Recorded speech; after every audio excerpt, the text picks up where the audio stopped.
Good morning, kids. This week we're going to talk about the prophet Elijah. And I thought about a lot of things about Elijah's life this week, and I think that most of them are characterized in this video that I want to show you. So I hope you enjoy this. Elijah on Mount Carmel, 1 Kings 18:1 through 19:18. It had not rained in Israel for 3 years. God told the prophet Elijah to meet with Israel's evil king Ahab. God said he would send rain. Ahab wasn't pleased to see Elijah. "So you're the troublemaker," Ahab said. "You're the troublemaker," Elijah replied. "You and your family have chosen to worship Baal, a false god." Elijah challenged Ahab to meet him on Mount Carmel and bring along 450 prophets of Baal and 400 prophets of another false god that the queen worshipped. Ahab was to command the people of Israel to come too. At Mount Carmel, Elijah spoke to the people. "How long will it take you to make up your mind? If the Lord is God, then follow him. But if it's Baal, follow him. I am the only prophet of God, but there are 450 of Baal's prophet. We will each make a sacrifice, but we will not burn them. We will pray, and the God who sends fire to burn the sacrifice is the true God." The people agreed. Elijah instructed the prophets of Baal to prepare a bull for their sacrifice. So the prophets of Baal built their altar and prepared the sacrifice. Now it was time for their God to light the fire. "O Baal, answer us," they cried. "Answer us and light the sacrifice." They called out all morning. No fire came. They danced around the altar, but no fire came. By noon, Elijah started mocking. "Shout louder. Maybe Baal is off thinking, or busy, or on vacation. Perhaps he's asleep. You must wake him." Baal's prophets cried louder. They cut themselves to get Baal's attention, but nothing happened. So Elijah took his turn. First, he repaired the altar of the Lord, placing 12 stones, one for each tribe of Israel. Then he dug a trench around the altar. Finally, he laid the wood and the sacrifice on the altar. "Fill 4 water pots and pour water over everything," Elijah instructed. "Do it 3 times. Everything was soaked. Even the trench was full of water. "God," Elijah prayed, "show everyone that you are the one true God. I am your servant, and I have obeyed you. Turn Israel's heart back to you."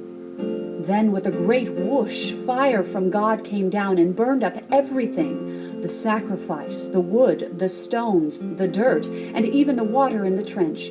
The people were stunned. They fell on their faces, saying, "The Lord, He is God." "Seize the prophets of Baal," Elijah ordered. "Don't let them escape."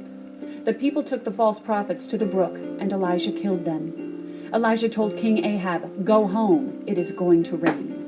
Ahab prepared to go, but Elijah knelt down and prayed. When it had not rained, he told his servant, "Look toward the sea. Do you see anything?" "Nothing," the servant answered. "Look again," Elijah said. The servant replied, "Still nothing." Elijah's servant looked 7 times. The 7th time he said, "I see a cloud no bigger than a man's hand." "Hurry, tell King Ahab to get his chariot down from the mountain before it rains so hard he won't be able to," Elijah instructed. Dark clouds filled the sky, the wind picked up, and heavy rain fell. It was the first rain in 3 years. When Queen Jezebel heard that Elijah had killed the prophets of Baal, she sent a message to Elijah. "By this time tomorrow you will be just as dead as those prophets." Elijah ran for his life.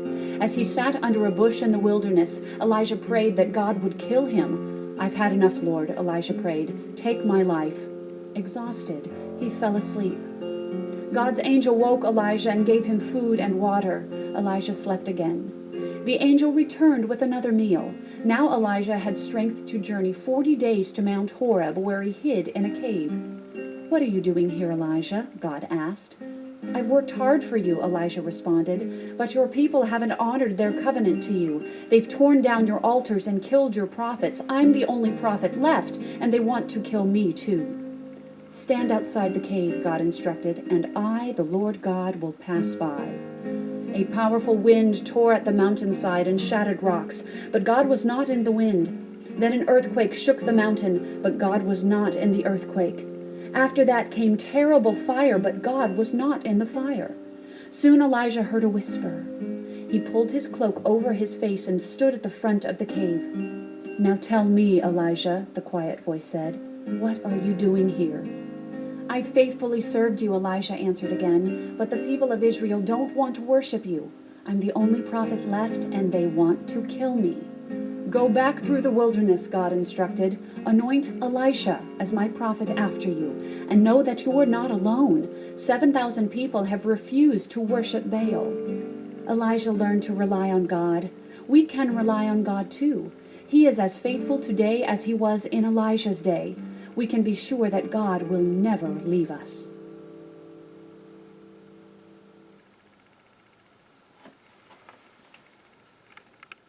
Did you enjoy that video? Isn't it cool when Elijah was depending on God? He could do great things, but he got kind of depressed when he stopped looking to God.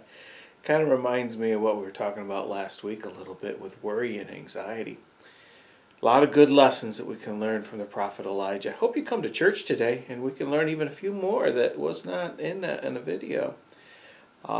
We also have another opportunity for you today. Starting tonight at 5:30, it's VBS. We get a chance to come here at 5:30. We'll be outside. Maybe bring a water bottle, but Mystery Island, we get to see some of the characteristics of God. We're on 5:30 to 8 o'clock tonight, so hope we can see you there. Until then, have a great day.